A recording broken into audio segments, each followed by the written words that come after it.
Right back here on the Westmoreland Sports Network pregame show, brought to you by Dr. Carla Capozzi Orthodontics in Irwin. And it is time for our player spotlight here.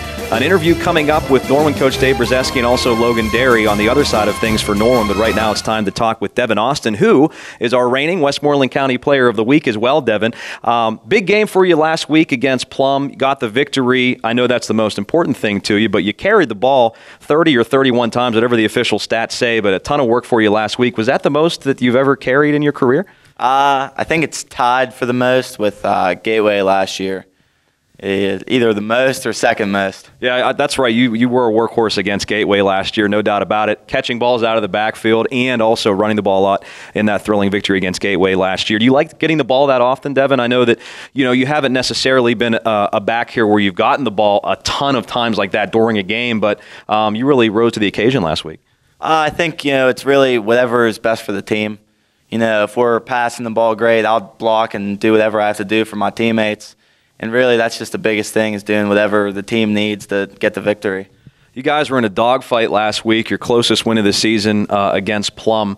Did you expect a tight game going in, seeing them defensively and things like that? And just talk about the way that you guys were able to run out the clock at the end of the game there. Yeah, we knew that they were a very physical team. All their losses were by a few points, which so made us realize that it wasn't going to be an easy game. We're going to have to go out and do what we do.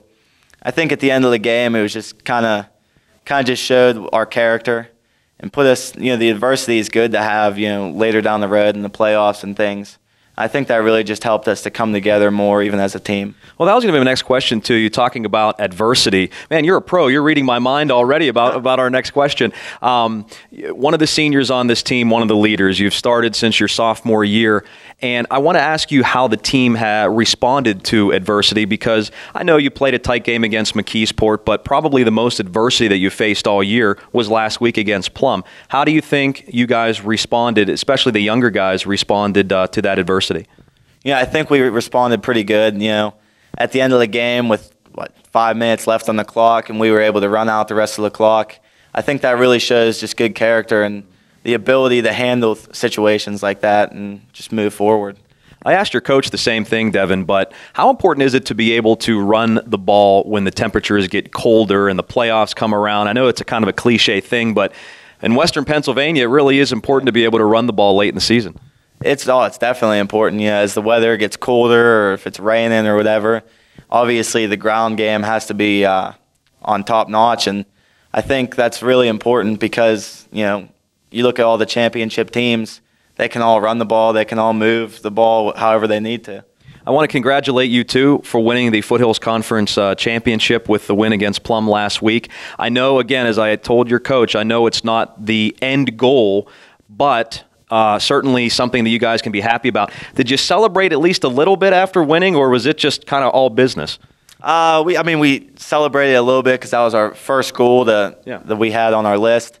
But I think we gotta just go to the drawing board and learn from what we did wrong, and just improve. You gotta improve every single day, and especially getting into the playoffs. That's when you gotta peak and hit your right strides.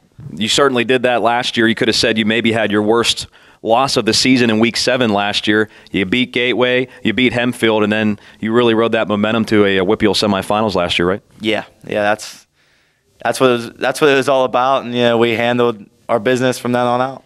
Well, it's very good. I mean, you got to kind of celebrate at least some milestones along the way. Glad you guys did that, and certainly kept in focus that wasn't the end goal. So I got to ask you now, Devin, to get into some personal things. Football or wrestling? You're a fantastic wrestler here at Penn-Trafford as well. What are you kind of looking towards as you move forward, and which one do you enjoy the most? I'm looking to wrestle. In college, I felt, me and my parents talked about it. I just felt that was the best option for me. Which do I enjoy more? Should I bail you out here? It's the fall. Can we say football just for now? I'd have to say it's based on the season. During football season, it's probably football, and then vice versa with wrestling. I tried to bail you out there a little bit. I know it's tough to put you on the spot. Talk about your pregame ritual, Devin. What do you like to do before the game starts? You do anything special to get ready? We come in here as a team and watch a movie. I try to just listen to music and really just relax and get focused on the game and focus on what we have to do to get the victory. I know, again, you're looking to wrestling at the next level, but talk about what you're thinking about majoring in. Anything specific right now, or are you undecided? I'm undecided. Education is probably a possibility, but, I mean, I haven't decided for sure yet. You guys played Norwin. One final thing for you, Devin. You guys played Norwin in the last game of the season, and I know that the players from both sides, the coaches, the fans, the communities, are happy that this game now is back to where it should be in the 9th week of the season. I'm sure you're pretty happy about that too. Oh, I'm real happy. You know, playing them in week 2 last year, it was just different. It wasn't the same. Like, the rivalry, it wasn't as big. You know, now last game of the season, we both have already clinched a playoff spot. You know, it's just going to make the game even better. Tell us a little bit about this rivalry, why it's so fun to play against one another, and what it's like to play in it.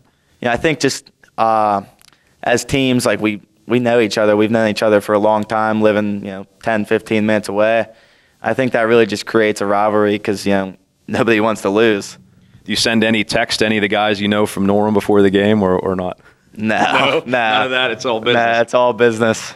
Devin, thanks a lot for your time, man. Continued good health and good luck in the playoffs. All right, thank you. And, of course, good luck tonight. That's Devin Austin, who is our Westmoreland County Player of the Week as well. And you actually can check out an article right now up on our website, westmorelandsports.com, the feature on Devin after a terrific week last week. We're going to take another timeout. Our extended pregame show continues as we'll have a chance to chat with the first-year head coach of the Norwin Knights, Dave Brzeski, and then also Logan Deary when we continue live from Penn-Trafford, counting you down to the Warriors and the Knights on the Westmoreland Sports Network.